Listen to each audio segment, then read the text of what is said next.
Dubai में 3 धमाकों की खबर आ रही है। दुबई, आप सोचिए, लगभग 35 से 40% यहां पर इंडियंस रहते हैं दुबई में। ये कल्पना से परे है, लेकिन वाकई में दुबई में, यूएई में आप देखिए लगभग 35 से 40% इंडियंस रहते हैं। और यहां पर भी 3 बड़े धमाकों की आवाज, यानी ईरान भी पीछे हटने के मूड में नहीं दिखाई दे रहा है। फुल फ्लेज एस्केलेशन इसको ही कहा जाता है। ये बढ़ता जा रहा है। ये सारे देश जो आप देख रहे हैं इस वक्त, जिसमें यूएई, कतर, कुवैत, इराक, ये सारे देश हैं, ये सब इस युद्ध में एक तरह से ईरान इनको खींच कर ला रहा है।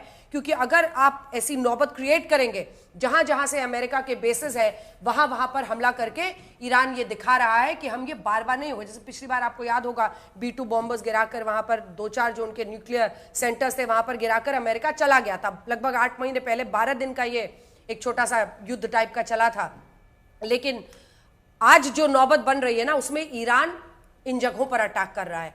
और चूंकि इन कंट्रीज ने अपने देश में एडवाइजरी नहीं जारी की थी, तो शायद इन लोगों ने असेस नहीं किया था कि ईरान फौरन अमेरिकन बेसिस पर हमला करेगा।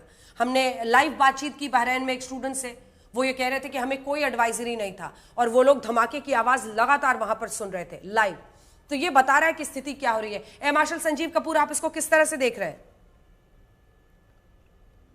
8 महीने में काफी परिवर्तन आ गया है। जब आप कह रहे थे कि 12 दिन का युद्ध हुआ था पिछले साल जून के महीने में, उसके बाद से जो पब्लिक का ओपिनियन है ईरान में, वो काफी हद तक बदल गया है। वहां पे इन्फ्लेशन बहुत ज्यादा है और रजीम को लेके कॉमन आदमी सड़कों पे आ चुका है। ये हमारे को ध्यान रखना पड़ेगा। इस युद्ध में और पिछले युद्ध में ये अंतर है।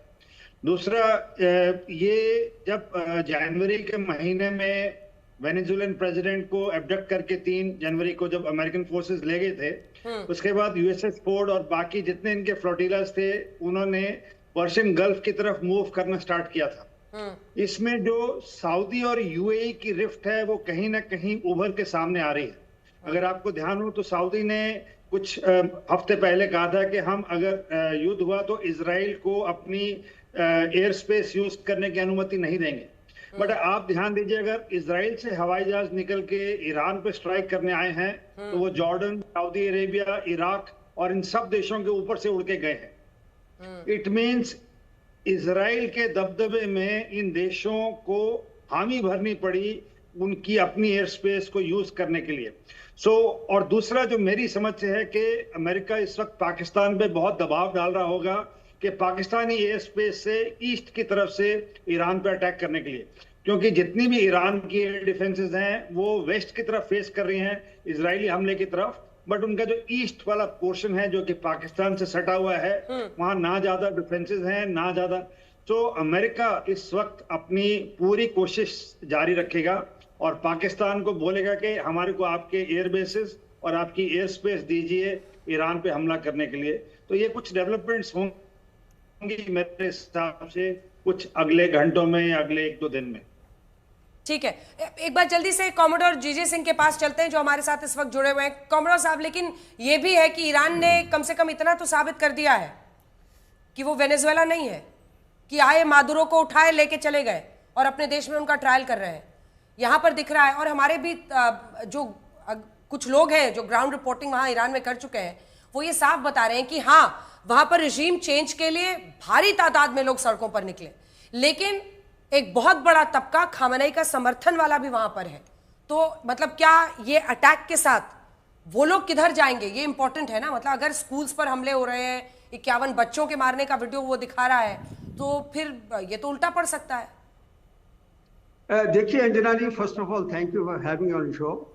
मैं ये कहना चाहता हूं कि देखिए अभी कुछ घंटे हुए हैं ये वॉर शुरू हुए, और पहली बात तो मैं ये कहना चाहता हूं कि जबकि ये अतुल्लास ईरान के ऊपर इन्होंने उनका संभाला है देश को, 47 ईयर्स हो चुके हैं। ये इनकी open stated government official policy ये रही है कि death to America and wipe out the name of Israel from the world map. ये इनकी ओपन, जिसे कहते हैं स्टेटेड पॉलिसी है, इसमें कोई दो राय नहीं है। ये अमेरिका को बड़ा शैतान कहते हैं और इजराइल को छोटा शैतान कहते हैं। आफ्टर ऑलमोस्ट 47 ईयर्स के बाद अभी अगर ट्रम्प साहब और इजराइल ने नेतन्याहू ने मिलकर जॉइंटली ये प्लान बनाई कि इनका यहाँ पे रजीम चेंज कर दिया जाए, तो मेरा ये मानना है कि बहुत shortly in A weeks time, may be little more time, ये होके रहेगा, क्योंकि ये एक फाइनल बैटल जो है वो लड़ रहे हैं।